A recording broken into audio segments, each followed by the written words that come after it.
People who use water wings, it's because they can't float.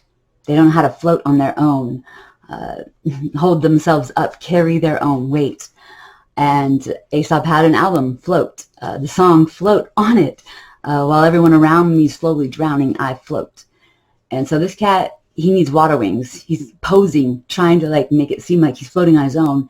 And the way he's filling up his water wings is he's sucking the life out of the young. So like there's not enough young in his lungs for his water wings. Hey, what up? It's Empty Space Evolves.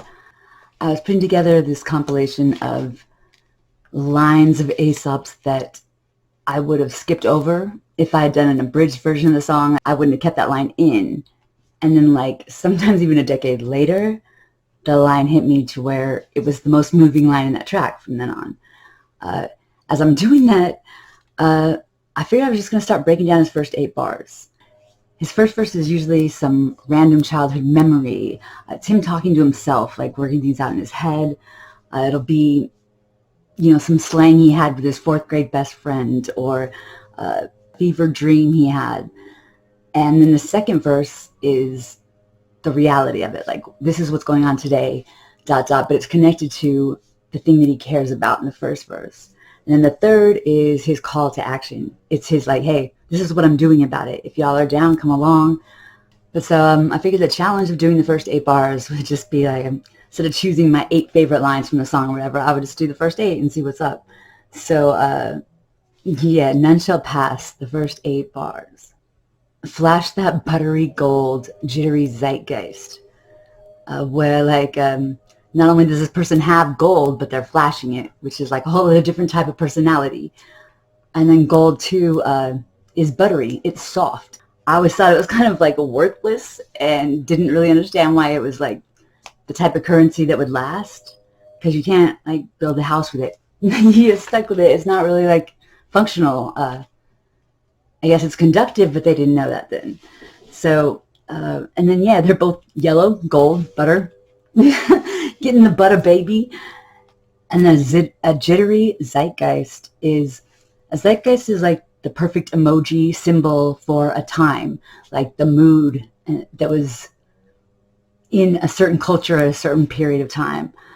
So for us, jittery is definitely something that you could put in our emoji. Restless leg syndrome, much like, you got to take pills to get you over the tardive dyskinesia that happens from your other pills that cause your body to just twitch all over the place. And then emotional support animals, for all the little nerves that we got going on. So a jittery zeitgeist. Withering by the watering hole, which like, how do you wither by a watering hole? And I could just like picture the visual of like, you pull back to like an aerial view and there's just water everywhere, and then all this shit just like dried up and withering next to it. It's fucking hysterical. It's like also a choice too. Like if you're withering by the watering hole, you're kind of like choosing to be completely helpless. Like you got led to a water horse, now drink. And if the horses ain't drinking, they'll probably wither by it. And then what a patrol, like sarcastically, like, yeah, good fucking job. Nice looking out, our water regulator district commissioners or whatever the fuck that we like said, hey, just don't let anything wither here. As long as there's water, don't let things wither. Nice patrol.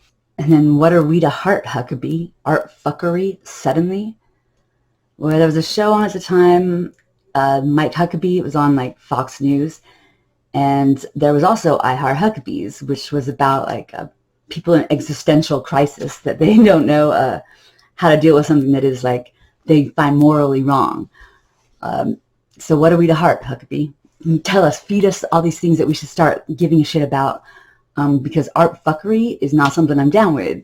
Fuckery is like a nonsense. Like you're fucking with some shit nonsensically. It's also kind of like morally wrong. Yeah, and suddenly, the word suddenly is important because like we don't normally embrace art fuckery. Like it's not natural for us to. So all of a sudden out of the blue we're just gonna be like, oh, we love art fuckery. No. And then my favorite little like a comic strip visual frame by frame is the next thing. Not enough young in his lungs for the water wings. People who use water wings, it's because they can't float. They don't know how to float on their own, hold themselves up, carry their own weight. And Aesop had an album, Float. The song Float on it. While everyone around me is slowly drowning, I float.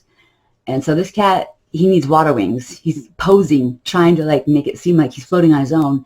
And the way he's filling up his water wings is he's sucking the life out of the young. So like there's not enough young in his lungs for his water wings. I love that visual. I can just see like this dude like filling up his water wings, and then the next thing is him looking over here and he's just like ripping the life out of freaking a bunch of the kids, and then he's like blowing them back into his water wings. It's awesome fucking visual, especially when you think about the float aspect of it. That float has merit, as Aesop would say. So not enough young in his lungs for the water wings. He's a colorfully vulgar poacher, which a poacher is an important word because poachers come into an area and they try to kill the lives that are held sacred there. This life is safe within our borders, and you can't come in here and kill this type of being here. And poachers will. That's what they come for, the lives that you hold sacred. So a colorfully vulgar one, like he's not even trying to hide it. He's not being sleuth. He's just being like outright fucking gross. And he's coming here to poach the things that we consider sacred. So colorfully vulgar poacher who's out of mulch. And I'm adding in like the little pronouns there. He doesn't say whose, but so he's out of mulch, which mulch is like your wood chips that you throw in your garden. Things that you keep, like dead leaves and stuff that you throw over your plants so that they keep the moisture in the soil. So he's out of mulch now. Like I'm going to pull a pulse out of a soldier and then bolt, which taking a soldier's life is different than poaching a life, because soldiers are the lives that we don't hold sacred, that we are willing to give up in the sense that, so all they're good for is mulch. He needs the young in order to fill his water wings, but the soldiers are good when he's out of mulch. Then he can throw a couple of soldiers' lives on top of us. It's fucking so, all those visuals are so amazing. A colorfully vulgar poacher who's out of mulch. Like I'm going to pull a pulse out of a soldier and then bolt. Fine. It's a sign of the time we elapse when a primate climb up the spine and attach.